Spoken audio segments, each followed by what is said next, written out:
So, in today's class we are going to talk about finite step response models.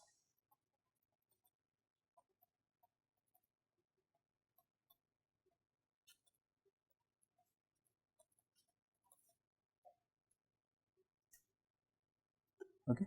So, the first thing that we will do is what are the step response coefficients.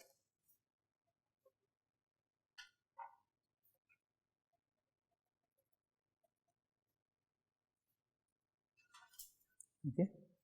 So, say we are going to do inputs or outputs. Let us say we give a finite unit step, okay, and to that our output responds.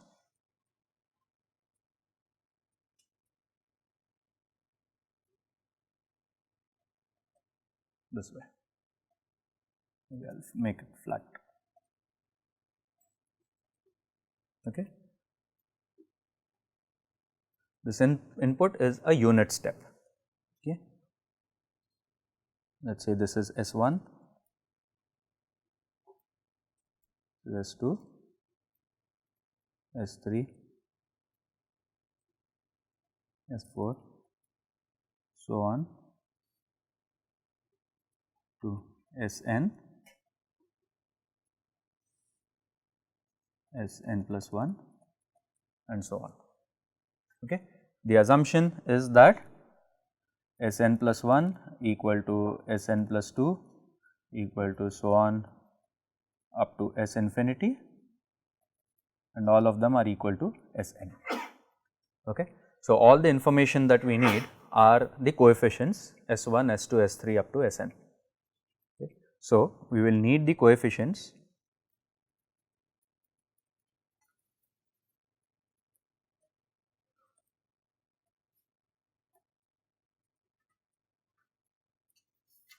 So, that is the first part of the step response models, getting the step response coefficients. Okay. This is actually how step response coefficients are obtained.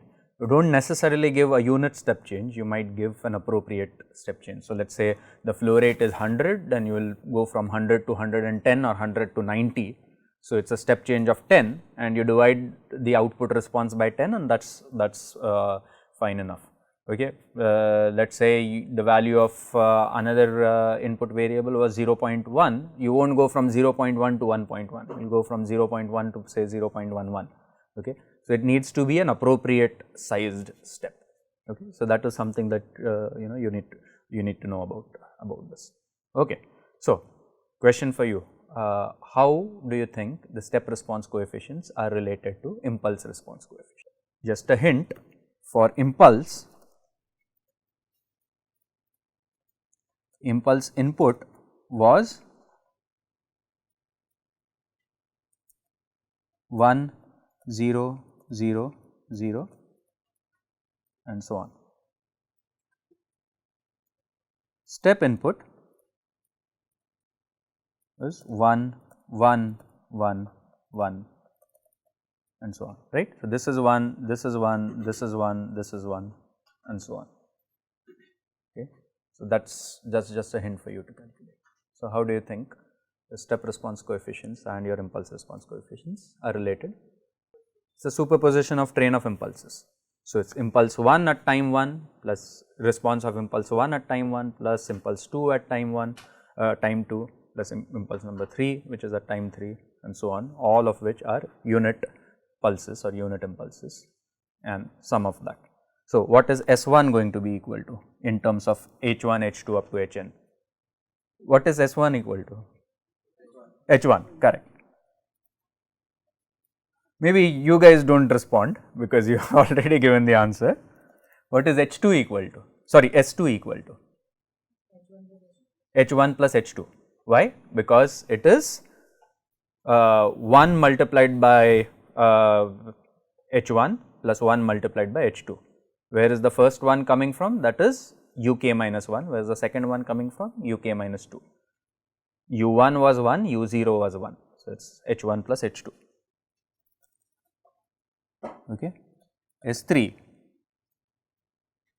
is again nothing but y3 with the impulses 1 1 1. So, that is going to be h1 multiplied by u2 plus h2 multiplied by u1 plus h3 multiplied by u0. All of them were 1 1 1. So, it is h1 plus h2 plus h3. Okay. So, continuing further, Si is just going to be equal to summation, or let us say Sk is just going to be summation I equal to 1 to k Hi. Okay. So, if you look at Sn, it is summation 1 to n Hi, Sn plus 1 is summation 1 to n plus 1 Hi, but Hn plus 1 is 0. So, therefore, Sn plus 1 is equal to Sn, Sn plus 2 is equal to Sn. Why? Because Hn plus 1 and Hn plus 2 are both zeros, so on and so forth. So, you can see that that is consistent. Okay. You can subtract any of the consecutive ones to get the value of Hn or Hi. So, Hk is just going to be equal to Sk minus 1. Okay. So, these are the two results. Okay. If you look at your assignment, that is all you need to do to solve one of the problems in your assignment. But again, it is not about the formulae, it is about how we got our SIs. We got our SIs through superposition. Right. So, S4 was equal to U3 multiplied by H1. That means, S4 is here, one passed, the input in the one pass step multiplied by H1, input in the second pass step multiplied by H2, input in the third pass step multiplied by H3, so on and so forth. That is how this works. Okay. Why did we just add those inputs? We are not just adding those inputs, we are multiplying all of them by 1. Why? Because the input was 1 1 1 1 1, that is the train of our pulses. Okay. So, that is how superposition works. Okay. If it was not 1 1 1 1 1, let us say it was 1 2 3 4, then our S4 is going to be 4 multiplied by H1 plus 3 multiplied by H2 plus 2 multiplied by H3 plus 1 multiplied by H4, right. That is all. That is really how superposition works. Okay. Fairly straightforward, fairly simple, but it can cause a little bit of confusion. Okay. So, do not go for equations, go for the understanding. Wherever you have a confusion, draw the plot, go for it. Okay. If you want to go with equations, that is also perfectly fine, but just understand, you know, where all this is coming from, and really it is about superposition. Okay. Any questions so far? Okay. So, if we were to define our state as past n inputs, okay, everything that we did for finite impulse response models, a parallel of that will hold for finite step response models also. Okay. But the engineers in DMC plus right in late 70s came up with a really brilliant, in my view, a really innovative idea. Okay. Why do we want to look at the past? We are talking MPC, model predictive control. Can we equivalently look at the future? And that is what they came up with. Okay. The definition of state. So, what is state again? Okay. State definition is, it is nothing but the information that you need to carry at any time k to predict the future. Okay.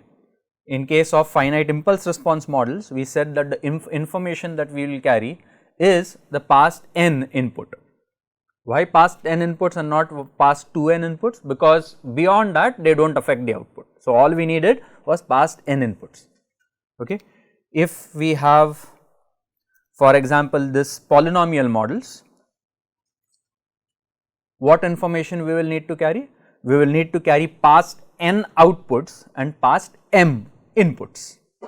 Okay. If it is a state space model, what information we need to carry? We need to carry the information about past states. Okay. Transfer function, what information we need to carry? We will come to that in next week. Okay. It depends on how do you convert from transfer function to state space model, and state space is not unique representation. Okay. Two most common ones are called controllable and observable canonical forms, and they have a certain meaning as well. Okay. But we will come to that in next week, not this week. So, in each cases you define the information that you need to carry in order to predict the behavior in future. Okay. The information that we are going to use state for FSR models is effect on the future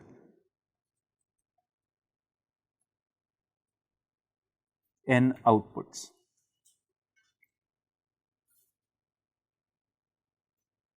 Okay.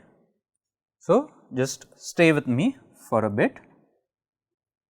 If you have questions, you can ask a little bit later. Just let me finish this and we will see. Okay.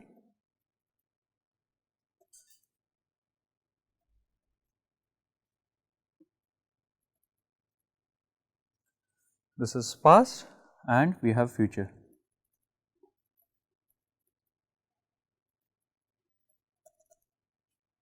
Okay. Let us say we have the past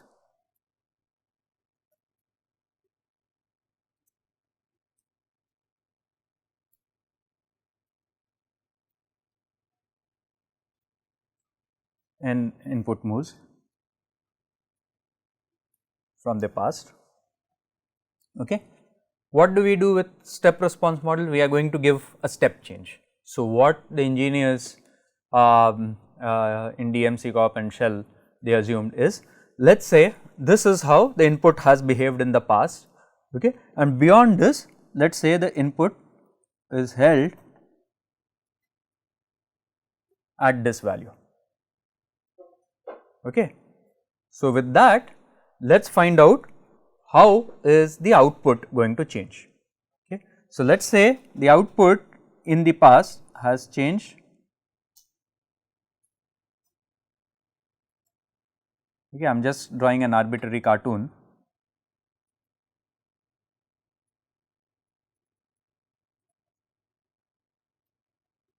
Okay. This is the past.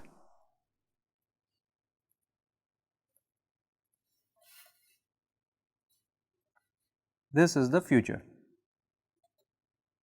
Okay. This line, okay, is future trajectory if we take no more input changes.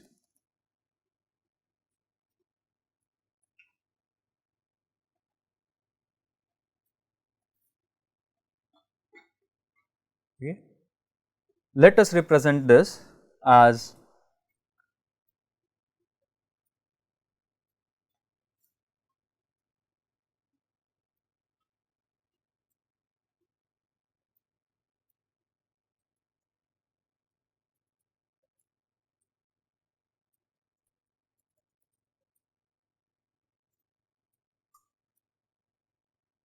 so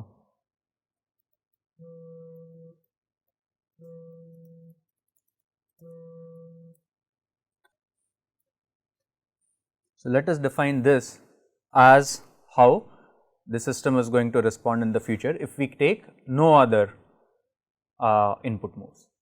Okay. But let us now make one input move, okay, and that input move is this.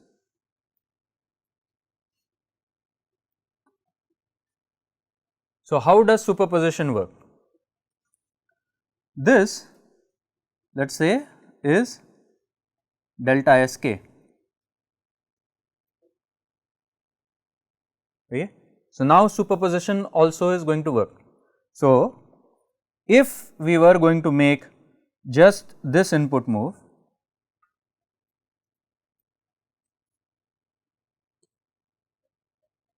this is delta Sk, the output will respond like this, sorry, not delta Sk, delta Uk.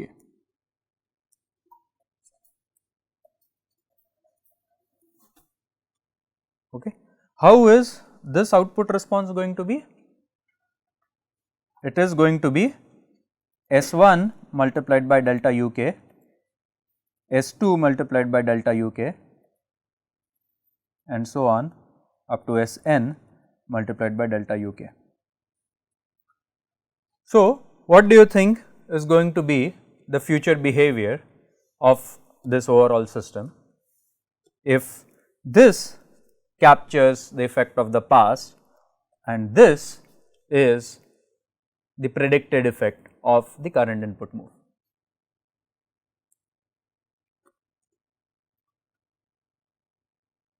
Yes, you add them, superposition, right. So, actually sorry, so I think this is how we should denote, not, yeah, sorry about that. Okay. So, let us define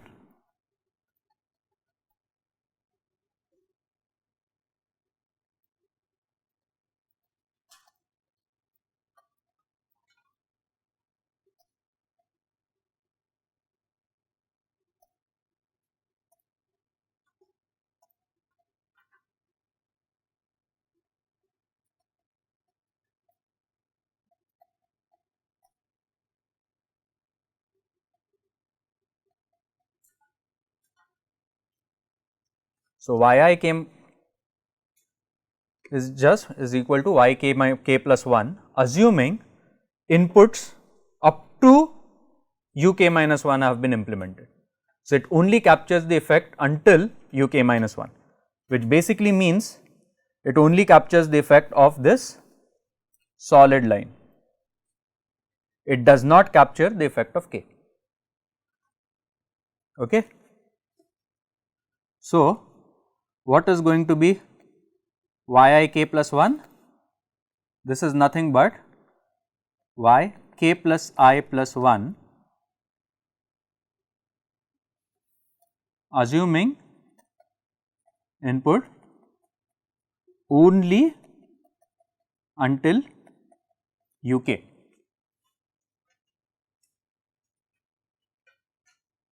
Okay, which is equal to y k plus I plus 1, assuming input only until uk minus 1 plus effect of uk, that is superposition, right. What is this guy with respect to our notation? Yeah, no, so what is this entire thing? Okay, what if I write u I plus 1 k? What if I write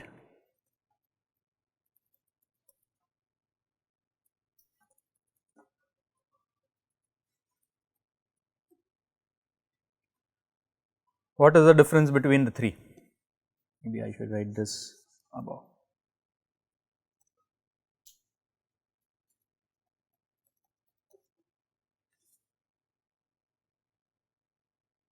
What does this mean? This means y k plus I plus 1, this also means y k plus I plus 1, this also means y k minus 1 plus I plus 2, which is k plus I plus 1. but they are not equal, right. What does this notation mean? Yk plus I plus 1 assuming what? Input output, input up to, read this, no?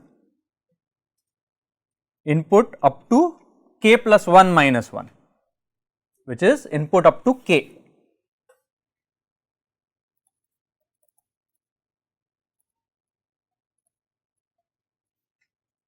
What is this?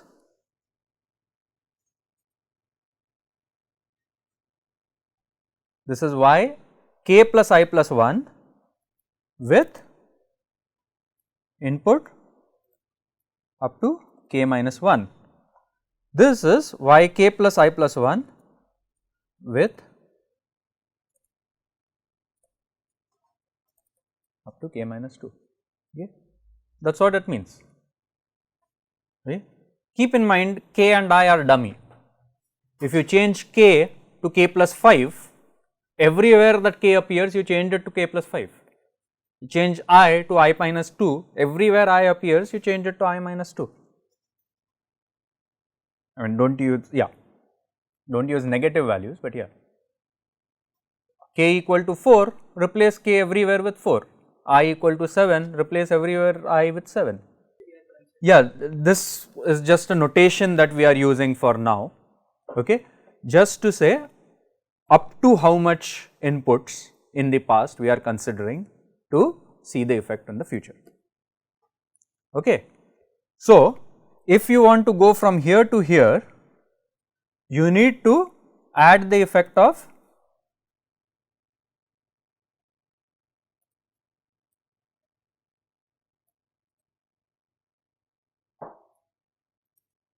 if you want to go from here to here, you need to add the effect of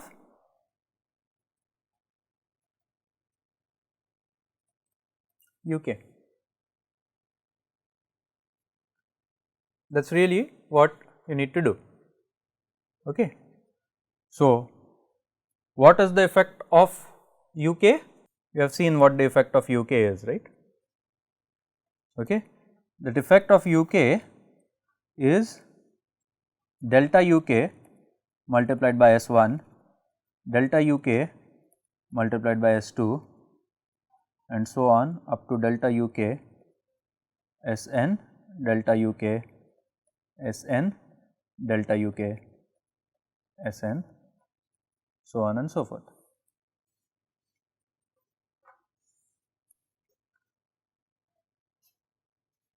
Okay.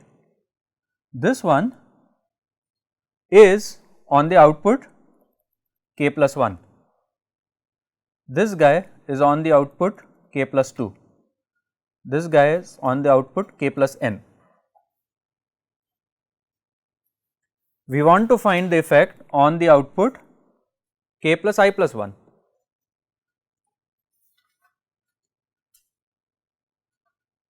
What is that going to be equal to? It is going to be equal to S I plus 1 multiplied by delta UK. Okay. So, let us look at this and this. This is y I k plus 1 is equal to y k of something. The underline is something. What is that something equal to? Why am I choosing this as k? Because input moves are only up to UK minus 1. So, that is why I am choosing this as k. What should be the subscript? Subscript should be such that this plus this guy is equal to this plus this guy. So, what is that going to be? That is nothing going to be nothing but I plus 1 plus delta UK S I plus 1. Okay. This plus this summation if you see, this plus this summation if you see and this plus this summation if you see, they are the same. Okay. This guy has effects of inputs up to k, this guy has effects of inputs up to k minus 1 and this guy is effect of kth term. Okay. So, this guy has effect of 0 to k, this guy has effect of 0 to k minus 1 and this guy is the effect only of k. So, effect of 0 to k is nothing but effect of 0 to k minus 1 plus effect of k.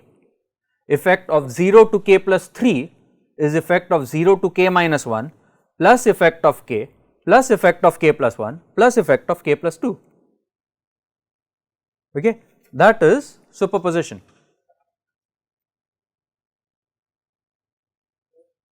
Okay. So, let us put these two things together. Okay. One thing that we have is yi k plus 1 is yi plus 1 k plus delta u k s I plus 1.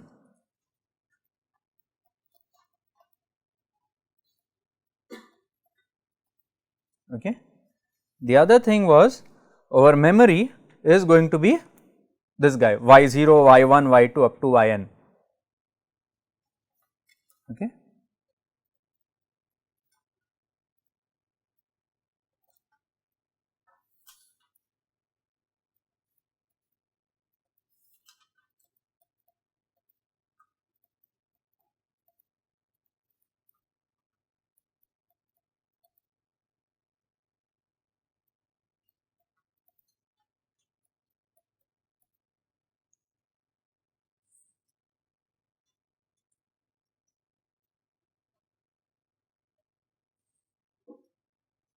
Okay. Why I am writing yn, yn, yn? Because effect is only felt up to k plus n, it is not felt beyond k plus n. Okay. So, let us say this is the memory, this is the memory at time k. We now have the effect of input k, that becomes the updated memory. So, the updated memory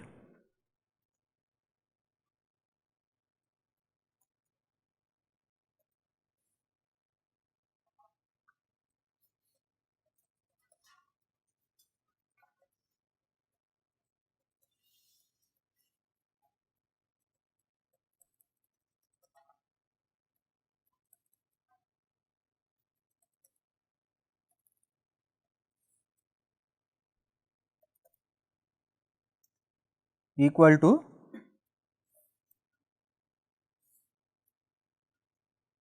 what is this equal to? So, what is y0 k plus 1 is going to be equal to y something k, y something k,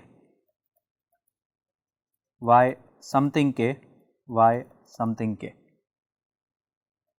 plus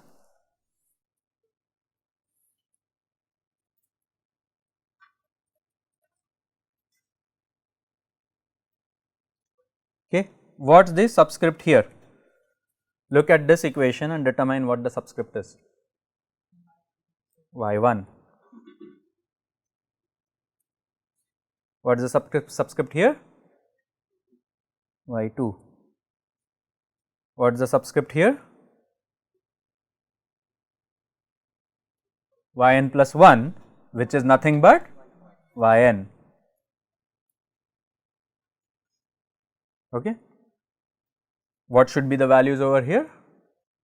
So, y0 k plus 1 is S1 uk, delta uk. So, S1, S2,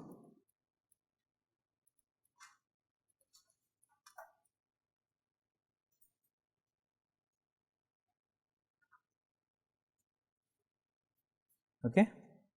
We do not need any of this. Why? Because it is same as the line before. Okay. So, we ignore this, we only retain this. Okay. So, what we are going to retain? y0 k plus 1, y1 k plus 1, y2 k plus 1,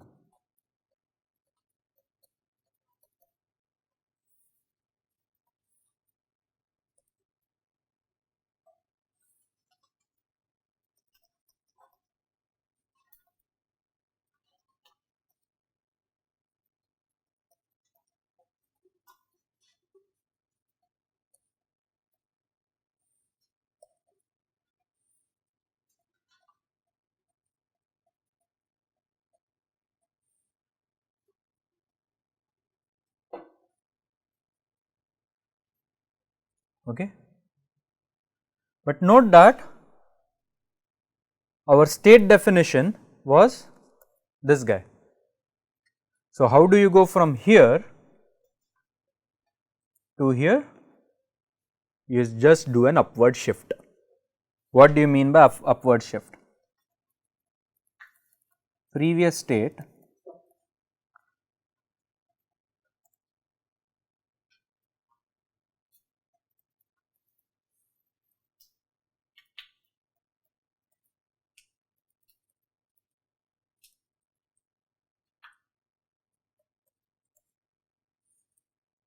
from here, how do you go to this? You get rid of this guy, you move this guy to this,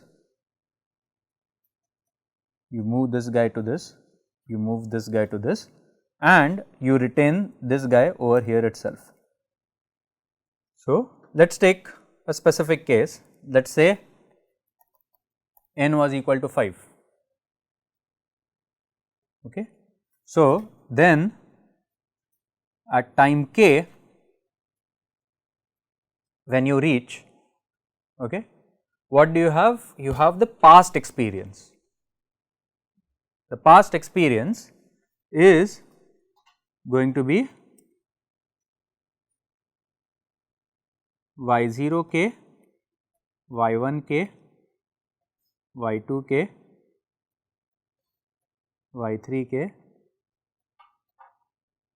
y4 k. So, you actually do not need up to n, you need up to n minus 1. Okay. This is the past experience. Okay. At time k,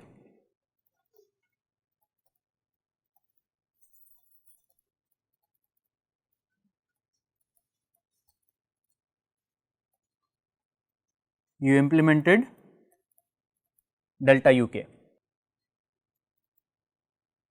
At k plus 1, its effect is S1 delta uk. At k plus 2, it is S2 delta uk. K plus 3, it is S3 delta uk. K plus 4, effect is S4 delta uk. K plus 5, the effect is S5 delta uk. This is the overall effect. This has to be added to effect of past.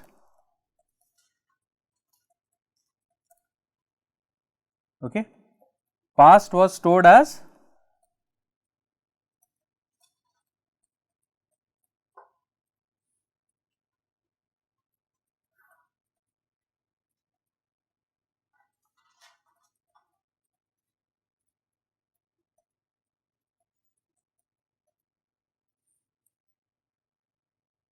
what is the effect of past? The effect of past is y1 k, we just did that in the previous slide, right, I am just repeating that, y1 k, y2 k, y3 k.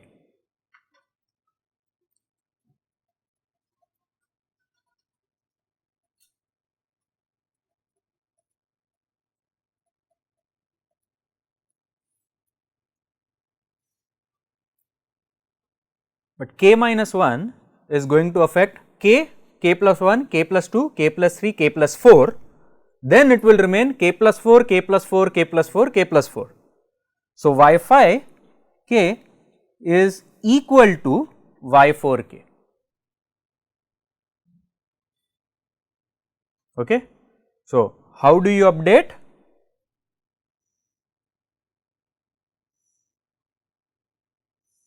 Shift that up by 1,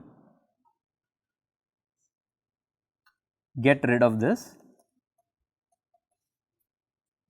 and you retain this over here. This transformation you can do through a shift operation.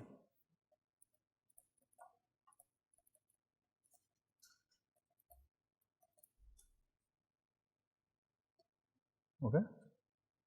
And that is what your entire state update means. The state update, if you want to put it in an equivalent state space form, is your xk plus 1 is your shift operation multiplied by xk plus S1 S2 up to Sn multiplied by delta uk. What does this entire shift operation means? This entire shift operation means you go from y0k, y1k and so on up to yn. I will retain yn over here just because I have been doing that, it is actually yn minus 1. Okay. That gets converted to y1k, y2k, so on, ynk, ynk. Okay.